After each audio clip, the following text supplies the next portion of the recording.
Hello दोस्तों, welcome back to the channel the students corner. तो हम लोगों ने क्या किया था, डिविजिबिलिटी रूल स्टार्ट कर दिया था और ये तीसरा लेक्चर है। अगर आपने इसके पहले वाले लेक्चर नहीं देखे हैं तो उसको देख लीजिएगा। हम उसके आगे स्टार्ट करते हैं। तो हम लोगों ने 5 तक की डिविजिबिलिटी चेक कर ली थी। तो हम देखते हैं डिविजिबिलिटी बाय 6। ठीक है, तो 6 की डिविजिबिलिटी के लिए देखो क्या होना चाहिए कि 6 के फैक्टर देखो जरा। 6 के फैक्टर होते हैं 2 और 3। तो कोई भी नंबर अगर 2 और 3 दोनों से डिविजिबल होगा, ऐसा नहीं कि सिर्फ 2 से डिविजिबल हो और 3 से ना हो, या 3 से हो और 2 से ना हो।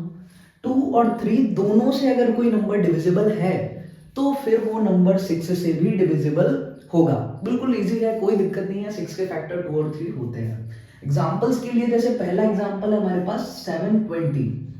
तो देखो 720 में यूनिट डिजिट 0 है, that means yes it is divided by 2। इसके डिजिट्स का सम करें तो 7 प्लस 2 प्लस 0 होता है 9, विच इज डिविजिबल बाय 3। यानी ये नंबर 2 से भी डिविजिबल है, ये नंबर 3 से भी डिविजिबल है। So it is divisible. तो हम कह सकते हैं कि ये नंबर जो है ये 6 से भी डिविजिबल होगा। ठीक है, बड़ा इजी कॉन्सेप्ट है। अगर कोई नंबर 2 से भी डिविजिबल हो, 3 से भी डिविजिबल हो, 2 और 3 की डिविजिबिलिटी हमें पता है, हम पढ़ चुके हैं, तो वो 6 से भी डिविजिबल होगा। ऐसे ही मान लो सेकंड नंबर है हमारे पास 1440। तो इसका unit digit 0, that means yes it is divided by 2। ठीक है, क्योंकि 0 2 4 6 8 आता है तो वो नंबर 2 से डिवाइड होता है। अब इनके डिजिट्स का सम करेंगे तो 1 प्लस 4 प्लस 4 प्लस 0 जो कि होता है 9, और 9 इज डिविजिबल बाय 3, तो ये 3 से भी डिविजिबल है। अब क्योंकि ये नंबर 2 और 3 दोनों से डिविजिबल है तो हम कह सकते हैं कि जो 1440 होगा वो 6 से भी डिविजिबल होगा। ऐसे हम 6 की डिविजिबिलिटी चेक कर लेते हैं। तो हम देखते हैं डिविजिबिलिटी बाय 7। देखो ये बहुत ही इंपॉर्टेंट कॉन्सेप्ट है। 7 जो है अच्छा कॉन्सेप्ट है इसका, और ये जनरली हमें ज्यादातर हर जगह देखने को मिलता है, हम इसको भी देखेंगे। और इसके अलावा एक और ट्रिक है जिससे हम 7 से डिविजिबिलिटी चेक कर सकते हैं। तो पहले इसको देखते हैं, फिर सेकेंड वाली ट्रिक पे आएंगे। तो देखो the difference between twice the unit digit. ठीक है, द डिफरेंस, सबसे पहले तो हमें डिफरेंस निकालना है किसके किसके बीच में। यूनिट डिजिट का ट्वाइस कर दो और जो रिमेनिंग नंबर्स बचते हैं उससे जो नंबर बन रहा है उसका, उन बीच के हमें डिफरेंस निकालना है। अब वो डिफरेंस या तो 0 से डिवाइड होना चाहिए, या फिर मतलब या तो वो डिफरेंस 0 हो, ठीक है, और या फिर वो 7 का मल्टीपल हो, तो वो नंबर 7 से डिवाइड होगा। जैसे समझते हैं हम एग्जांपल के थ्रू, में ज्यादा बढ़िया समझ में आ जाएगा। देखो डिफरेंस निकालना है किसके बीच में, ट्वाइस द यूनिट डिजिट, मतलब यूनिट डिजिट का डबल और उसके अलावा जो नंबर बचते हैं उनके बीच का डिफरेंस। जैसे हमारे पास 658 है तो इसका यूनिट डिजिट क्या है हमारे पास 8, तो हमें और बकाया जो नंबर बच रहे हैं वो कितने हैं 65। ठीक है, तो इस फर्स्ट वाली यूनिट डिजिट के नंबर का डबल करना है और फिर उसके अलावा जो नंबर यहाँ बच रहे हैं, जैसे यहाँ पे बचेगा हमारे पास 65, तो उस 65 का और उसके डबल का उसका डिफरेंस हमें कैलकुलेट करना है। तो 65 देखो 658 था, इसका तो हम डबल करेंगे क्योंकि ये यूनिट डिजिट। उसके अलावा जो नंबर बच रहे हैं वो 65, तो 65 में से माइनस कर दिया 8 का डबल करके। ठीक है, तो ऐसा हमने किया तो हमारे पास कितना आया, देखो 65 माइनस 60, 65 माइनस 60, ये हो जाएगा आपके पास 49। ठीक है, तो अब हमें ये देखना है कि वो जो नंबर आ रहा है, डिफरेंस आ रहा है, वो या तो 0 आ जाए या फिर 7 का मल्टीपल हो। तो ठीक है 0 नहीं है but yes it is a multiple of 7। तो इसका क्या मतलब हो गया कि ये जो नंबर 658 है ये 7 से डिविजिबल होगा। तो ऐसा जो है 7 से डिविजिबिलिटी हम चेक करते हो। आप लोगों को समझ आ गया होगा, बड़ा इजी कॉन्सेप्ट है, बस हमें थोड़ा सा समझने की जरूरत है। देखो और अच्छे से समझने के लिए हम एक और एग्जांपल उठाते हैं 172। हमें क्या करना है, यूनिट डिजिट का डबल करना है। ठीक है, तो ये है यूनिट डिजिट, तो इसका डबल कर दिया और जो रिमेनिंग नंबर्स बच रहे हैं उसमें से उसको माइनस कर देना है। तो इसका यूनिट डिजिट तो छोड़ दिया और रिमेनिंग कौन बच रहा है 70, उसमें से इसका डबल माइनस करना है। 2 का डबल कितना हो जाएगा 4, जो कि कितना आ रहा है 30। अब ये जो आंसर आता है डिफरेंस, या तो ये 0 हो या फिर 7 का मल्टीपल, तभी वो नंबर 7 से डिवाइड होगा, जैसा कि फर्स्ट एग्जांपल में हुआ था। बट यहाँ ना तो नंबर 0 है और ना ही ये 7 से डिविजिबल है, So that means 172 is not divisible by 7, which is not divisible by 7. So that implies कि 172 is not divisible by 7. Clear? तो आप लोग को ये समझ में आ गया होगा, बड़ा अच्छा इजी कॉन्सेप्ट है। अब आप इसको नोट कर लीजिए, फिर हम सेवन से चेक करने के लिए जो दूसरी ट्रिक है हमारे पास, हम उसको देखेंगे। ठीक है, सेकंड जो तरीका है वो क्या है? तो सेकंड तरीका ये है कि यूनिट डिजिट को 5 से मल्टीप्लाई कर दो, 5 से मल्टीप्लाई कर दो, एंड रिमेनिंग नंबर में जोड़ दो, रिमेनिंग नंबर्स में जोड़ दो। देखो हमें कॉन्सेप्ट समझ आना चाहिए, ठीक है? तो मैं अगर पूरी इंग्लिश में लिख देता हूँ, हो सकता है हिंदी मीडियम वालों को इसमें दिक्कत हो जाए, तो हम क्या करते हैं, मिक्स करके पढ़ते हैं। हिंदी वाला भी समझ लेगा, इंग्लिश वाला भी। कोई भी कॉम्पिटेटिव एग्जाम से हिंदी इंग्लिश दोनों में आता है, ठीक है? तो हम क्या कर रहे हैं कि यूनिट डिजिट जो होता है, सभी जानते हैं जो पहला डिजिट होता है साइड, तो उसको 5 से मल्टीप्लाई कर दो, और जो नंबर बन रहा है उसको रिमेनिंग नंबर में, जैसे इसमें से ये है यूनिट डिजिट, तो रिमेनिंग 65, तो इसमें 5 का मल्टीप्लाई करके 65 में जोड़ दो, एंड देन 7 से डिवाइड करके चेक करना,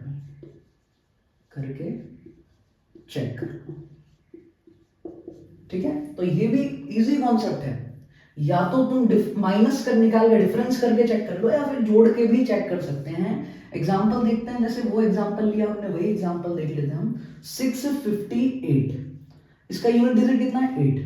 तो 8 में 5 का मल्टीप्लाई करके जो रिमेनिंग नंबर है, तो रिमेनिंग नंबर क्या बचा? 65, जो 8 के अलावा बचा है, उसमें ऐड कर दो, तो 8 5 का कितना होगा? 40। तो ये कितना हो जाएगा हमारे पास में? 105। अच्छा, अभी भी आपको लगता है कि नहीं इसमें भी हम जल्दी चेक नहीं कर सकते, तो हम और भी तेज तरीके से कर सकते हैं। फिर से इसका यूनिट डिजिट कितना है? 5। 5 में फिर 5 का मल्टीप्लाई कर दो, ठीक है? और जो रिमेनिंग डिजिट है जो कि कितना है? 10, तो उसमें हम इसको जोड़ देंगे। ये कितना हो जाएगा आपके पास? 35, which is divisible by 7। So yes, 658 is divisible by 7, ठीक है? ये भी बढ़िया कॉन्सेप्ट है। 658 कोई नंबर था, हमें चेक करना था 7 से डिविजिबल है या नहीं, तो हम क्या करते हैं, इसके यूनिट डिजिट को 5 से कर दिया मल्टीप्लाई, फिर देखा तो ये आ रहा था 40, तो जो रिमेनिंग नंबर उसमें 40 ऐड कर दिया, फिर देखा 105 आ रहा था। हम हालांकि इधर भी चेक कर सकते हैं, पर मान लो कोई बड़ा नंबर आ गया तो दोबारा उसमें अप्लाई कर दो, फिर से उसके यूनिट डिजिट में 5 का मल्टीप्लाई करके जो रिमेनिंग नंबर था उसमें जोड़ दो, 35। इसको हम चेक कर सकते हैं ये 7 से डिविजिबल है, तो फिर ये वाला नंबर भी 7 से डिविजिबल होगा। तो ये 7 की डिविजिबिलिटी के 2 रूल्स थे अपने पास, तो हमने दोनों को डिस्कस कर लिया है। तो हम एक एग्जाम्पल और करते हैं इसका। हम क्या करते हैं, एग्जाम्पल में सॉल्व करके देखते हैं, एक और एग्जाम्पल कर लेते हैं, इससे और कॉन्सेप्ट क्लियर हो जाएगा। हमने सबसे पहले क्या करना है, यूनिट डिजिट को उठाना है और उसमें मल्टीप्लाई कर देना है किसका? 5 का। ये सेकंड वाली ट्रिक से कर रहे हैं हम, फर्स्ट वाले से आप ट्राई कर सकते हो, वो भी हो जाएगा। और जो रिमेनिंग नंबर है यानी ये 552, उसमें इसको जोड़ दो, तो 3 5 जा कितना होगा? 15। तो हम इसमें क्या करेंगे, 15 को ऐड कर देंगे, तो 5 और 2 7, 5 और 1 6, और 5 और यहाँ तो कुछ है ही नहीं, तो ये क्या हो जाएगा? 5, ठीक है? अभी भी बड़ा नंबर है तो हम दोबारा इसको अप्लाई कर देते हैं। फिर से हमने यूनिट डिजिट उठाया, उसको 5 से कर दिया मल्टीप्लाई, 7 5 का कितना होगा? 35, और इसमें हम 35 ऐड कर देंगे रिमेनिंग नंबर में, है ना? यूनिट डिजिट तो वहां चला गया, जो रिमेनिंग नंबर बचता है, जैसे यहाँ चला गया तो 552, 6 5 11 कैरी 1 5 3 8 और 1 9। हालांकि हमें पता है कि ये 13 7 का 91, ये 7 से डिविजिबल है, ठीक है? पर हमें और चलो मान लो नहीं पता, तो हम 1 को उठा के फिर 5 का मल्टीप्लाई कर दिया, और 5 1 जा 5, और इसमें हमने ऐड कर दिया, कितना आया? 14, which is divisible by 7। So yes, 5523 is also divisible by 7. ये बहुत ही बढ़िया ट्रिक है। देखो हमें अगर अपन समझ के कर रहे हैं तो हमें टाइम लग रहा है, आप करोगे तो इसको विद इन सेकेंड्स इसका आंसर आपको पता चल जाएगा। तो आप नोट कर लीजिए, फिर हम पढ़ेंगे अगले कॉन्सेप्ट्स को। देखो अब हम देखेंगे डिविजिबिलिटी बाई 8। तो देखो सबसे 8 का बड़ा इजी है। 4 का क्या था, लास्ट के 2 डिजिट्स जो थे वो उनसे जो नंबर बनता है वो डिविजिबल बाई होना चाहिए था 4 का। इसमें लास्ट के 3 डिजिट्स चेक करने हैं। एंड के 3 डिजिट्स अगर 8 से डिवाइड होते हैं तो वो पूरा का पूरा नंबर 8 से डिवाइड होगा, ठीक है। या फिर 4 में क्या था कि एंड में 2 डिजिट्स या 2 से ज्यादा 0 होने चाहिए, तो वो 4 से डिविजिबल है। यहाँ क्या है 8 के लिए एंड के 3 डिजिट्स कितने, लास्ट 3 या फिर उससे भी ज्यादा चलेंगे पर 3 तो होने चाहिए, वो 0 होने चाहिए, मतलब एंड में 3 0 या फिर उससे ज्यादा 0, तो भी वो 8 से डिविजिबल होगा। दोनों में से कोई भी अप्लाई होता है तो वो 8 से डिविजिबल होता है। एग्जाम्पल के लिए जैसे पहला नंबर देखें हम 22 56 22 56, तो एंड के 3 डिजिट्स पे ध्यान रखना है। अगर ये 8 से डिविजिबल है तो पूरा नंबर डिविजिबल होगा। तो ये 256 को हम देखें तो 8 3 24 बचा 1 और 6 16 22 16। तो क्योंकि 256 डिविजिबल बाई 8 है तो इट एम्प्लाइज कि पूरा का पूरा नंबर भी डिविजिबल बाई 8 होगा। दूसरा एग्जांपल देख लेते हैं। यहां देखो एंड के 3 डिजिट्स पे ही ध्यान रखना है हमें। 8 से डिविजिबिलिटी है तो लास्ट के 3 डिजिट्स या तो 8 से डिविजिबल हो या फिर तीनों 0 हो या उससे ज्यादा भी 0 हो, लेकिन हमें 3 का ध्यान रखना है। तो एंड में तीनों 0 हैं तो ये भी क्या होगा, डिविजिबल बाई 8 होगा, ठीक है। देखो अब हम देखेंगे 9 से डिविजिबिलिटी का रूल। तो 9 के लिए जैसा सिंपली 3 के लिए क्या था कि जो डिजिट्स में जो नंबर्स हैं उन डिजिट्स का अगर हम सम कर दें तो वो सम 3 से डिविजिबल होना चाहिए। ऐसे ही 9 में भी है, अगर हम इन डिजिट्स का सम कर देते हैं और वो 9 से डिविजिबल है तो फिर ये भी 9 से डिविजिबल होंगे। जैसे इसको हमें चेक करना है तो 9 plus 3 plus 6 plus 8 plus 1 plus 9 करके देख लेंगे। ये हो जाएगा 9 3 12 12 6 18 18 और 8 26 और एक 27 और 9 36 विच इज डिविजिबल बाय 9। क्योंकि ये 36 जो है वो 9 से डिविजिबल है तो इसका मतलब ये नंबर भी 9 से डिविजिबल होगा। अब सेकंड एग्जांपल कोई अपने मन से ले लेते हैं। जैसे सपोज हमने ले लिया 4 3 8, तो इनके डिजिट्स का सम कर दो 4 प्लस 3 प्लस 8, 8 और 3 11, 11 और 4 15। अब ये 15 जो है क्या ये 9 से डिविजिबल होता है, नहीं होता, तो इसका मतलब 438 भी 9 से डिविजिबल नहीं होगा, ठीक है। तो इस तरीके से हम 9 की डिविजिबिलिटी को चेक करते हैं। तो आप इसको नोट कर लीजिए, फिर हम पढ़ेंगे। देखो 10 की डिविजिबिलिटी मैं लिखवा नहीं रहा हूं क्योंकि सभी जानते हैं 10 की डिविजिबिलिटी में क्या होना चाहिए, अगर यूनिट डिजिट 0 है तो वो 10 से डिवाइड होता है, सभी जानते हैं। तो 10 की डिविजिबिलिटी हम नहीं लिखेंगे, तो नोट कर लीजिए। फिर हम पढ़ेंगे 11 से डिविजिबिलिटी। अब हम पढ़ेंगे 11 से डिविजिबिलिटी। ये हमारा डिविजिबिलिटी का लास्ट रूल होगा, बस इसके बाद हमें पढ़ने की जरूरत नहीं है, ठीक है। तो ये जो है बड़ा ही अच्छा कॉन्सेप्ट है और इम्पोर्टेंट भी है। देखो इसमें हम क्या करते हैं, कोई भी नंबर हो XYZ कितना भी बड़ा नंबर हो, हम जो ऑड नंबर पे डिजिट्स आ रही हैं ऑड प्लेसेस पे उन सभी का सम कर देंगे, और जो इवन प्लेसेस पे डिजिट्स आ रही हैं उन सभी का सम कर देंगे और फिर उनका डिफरेंस निकालेंगे। अगर उनका डिफरेंस या तो 0 आ जाए और 0 नहीं आता है तो फिर 11 का मल्टीपल होना चाहिए, या तो 0 हो या फिर 11 का मल्टीपल, तो वो नंबर 11 से डिवाइड होगा। जैसे ये फर्स्ट प्लेस होता है तो ये ऑड होगा या इवन, तो ये ऑड प्लेस होगा, तो फर्स्ट के बाद फिर ऑड थर्ड पे मिलेगा, थर्ड के बाद ऑड 6 पे मिलेगा, 6 के बाद ऑड 2 पे मिल जाएगा। तो ये होगी ऑड प्लेस, पहला प्लेस, तीसरा प्लेस, पांचवा प्लेस और फिर सातवां प्लेस। ये ऑड प्लेसेस ऐसे निकालना है, ठीक है। तो हम क्या करते हैं, सम ऑफ डिजिट्स एट ऑड, चाहे तुम इसको आगे लिखो चाहे उसको निकालना हमें डिफरेंस है, ठीक है। तो 2 प्लस 6 प्लस 4 प्लस 3, ये तो हो गया सम ऑफ डिजिट्स एट ऑड। फिर माइनस, अब माइनस के बाद अब इसमें से हम माइनस, देखो ये ऑड पे आने वाले डिजिट्स का सम हो गया। अब हम क्या करेंगे कि अब हम इवन पे आने वाले डिजिट्स का सम निकालेंगे। तो जैसे ये सेकंड नंबर पे आ रहा है तो ये इवन पे आ रहा है, इवन नंबर इवन प्लेस पे, फिर इसके बाद ये इवन पे आएगा, फिर इसके बाद ये इवन पे आएगा, तो ये 3 इवन पे आ रहे हैं तो इनका सम कर लो। ये हो गया हमारे पास sum of digits at odd places, ये सब फर्स्ट वाला ऑड पे, फिर थर्ड, फिर फिफ्थ, फिर सेवन, ये sum of digit at even place, मतलब सेकंड पे, फोर्थ पे, सिक्स पे नंबर पे जो आ रहा है, इनका सम करेंगे तो ये होगा हमारे पास 50, इधर माइनस ये किया तो 8 और 2 10 और 5 50, तो ये कितना आ गया अपने पास 0। ठीक है, अगर इनका डिफरेंस 0 आता है तो भी ये 11 से डिवाइड होगा, और 0 नहीं आना है तो फिर 11 का मल्टीपल होना चाहिए।